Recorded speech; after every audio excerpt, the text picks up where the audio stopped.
زندگی کی حقیقت سمجھا دینے والے اقوال۔ کلیوں کی لکیروں کو ذرا پڑھ کر یہ بتلاؤ ابھی قسمت میں میرے اور کتنا صبر لکھا ہے۔ مخلص لوگ روٹھ جائے تو منا لیا کرو، مطلبی لوگ چھوڑ جائے تو رب کا شکر ادا کیا کرو۔ خدا تم پر رحم تو کرتا ہے ہر شخص کی اصلیت دکھا کر، مگر مسئلہ یہ ہے کہ تم خود پر خود ہی رحم نہیں کرتے ہو۔ برداشت کا امتحان اس وقت ہوتا ہے جب ہم اکثریت میں ہوتے ہیں، اور جرات کا اس وقت جب ہم اقلیت میں ہوتے ہیں۔ مثال دینا آسان ہے، مثال بننا مشکل ہے۔ اگر آپ دنیا میں کامیاب ہونا چاہتے ہیں تو پہلے ناکامی کا استقبال کرنے کا حوصلہ پیدا کرو۔ جو موت سے نہیں ڈرتا تھا بچوں سے ڈر گیا، ایک رات خالی ہاتھ جب مزدور گھر گیا۔ کامیاب ہونے کے 3 اصول ہیں: خود سے وعدہ، محنت زیادہ اور مضبوط ارادہ۔ دعاؤں کا رنگ نہیں ہوتا، مگر جب یہ رنگ لاتی ہے تو زندگی میں رنگ بھر جاتی ہے۔ زندگی میں آگے بڑھنا ہے تو بہرے ہو جاؤ، کیونکہ بعض لوگوں کی باتیں مایوسی میں اضافہ کر دیتی ہے۔ رشتوں کو وقت دو، تاج محل دنیا نے دیکھا ہے، ممتاز نے نہیں۔ چیخ پکار انسان کو وقار میں کمی کا باعث بنتی ہے۔ لوگوں کو اپنی خاموشی سے خوفزدہ کرنا سیکھو۔ رشتوں کی دنیا میں آج کل وہ لوگ اکیلے ہو جاتے ہیں جو دل کے صاف اور زبان کے سچے ہوتے ہیں۔ اگر میرا علم مجھے انسان سے محبت کرنا نہیں سکھاتا تو ایک جاہل مجھ سے 1000 درجہ بہتر ہے۔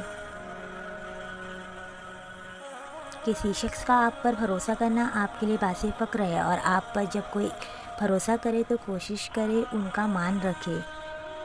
کسی بے قصور انسان کو دلیل کرتے ہوئے آپ اس کی اوقات یاد نہیں دلا رہے ہوتے، بلکہ اپنی اوقات دکھا رہے ہوتے۔ تمہارے پیٹھ پیچھے اگر باتیں ہوتی ہیں تو سمجھ لینا تم میں کچھ خاص ہے، اسی لیے لوگ آپ سے جلتے ہیں۔ دنیا میں سب سے مشکل کام اپنی اصلاح کرنا اور آسان کام دوسروں پر تنقید کرنا۔ جس طرح کمرے میں موجود چھوٹے چھوٹے سوراخ سورج کے ہونے کی گواہی دیتے ہیں، اس طرح انسان کی چھوٹی چھوٹی باتیں اس کی تربیت اور اخلاق کی پہچان کرواتی ہے۔ شیخ سعدی فرماتے ہیں، جب آپ مجھ میں کوئی عیب دیکھو تو مجھ سے کہو، کسی اور سے نہیں، کیونکہ اس عیب کو مجھے بدلنا ہے، کسی اور کو نہیں۔ مجھ سے کہوں گے تو نصیحت کہلائے گی اور اجر لکھا جائے گا، کسی اور سے کہوں گے تو غیبت کہلائے گی اور گناہ لکھا جائے گا۔ جب رشتے سچے ہو تو زیادہ سنبھالنے نہیں پڑتے، جس رشتوں کو سنبھالنا پڑ جائے وہ سچے نہیں ہوتے۔ جن کا سیدھا سیدھا منہ توڑ دینا چاہیے ان سے بھی تمیز سے بات کرنا تربیت کہلاتی ہے۔ انسان سب کچھ بھول سکتا ہے سوائے ان لمحوں کے جب اس کے اپنوں کی ضرورت تھی اور وہ دستیاب نہیں تھے۔ جب تمہارے رشتہ دار تمہارے خلاف بولنے لگ جائے تو سمجھ جانا تم صحیح جا رہے ہو۔ کسی کے آنے یا جانے سے فرق نہیں پڑتا، لوگ اتنا ہی نبھاتے ہیں جتنی ان کی اوقات ہو۔ وقت کا ستم تو دیکھو حضور، خود گزر گیا ہمیں وہیں چھوڑ کر۔ اپنوں کی خوشی کے لیے ان کے چہروں پہ مسکراہٹ دیکھنے کے لیے انسان یہ بھول جاتا ہے کہ اس کا اپنا بھی کوئی چہرہ ہے، کوئی وجود ہے۔ جب وقت بدلتا ہے تو سب سے پہلے آپ کا اپنا چہرہ آپ کو پہچاننے سے انکار کر دیتا ہے۔ وقت بہت کچھ چھین لیتا ہے، خیر میری تو مسکراہٹ تھی۔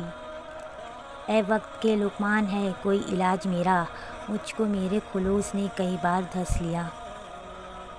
لوگ اپنی عزت اور انا دکھانے کے چکر میں اچھے سے اچھے رشتے کھو بیٹھتے ہیں۔ وقت ازالہ نہ کر سکا، لوگ ایسے بھی ہم نے کھوئے ہیں۔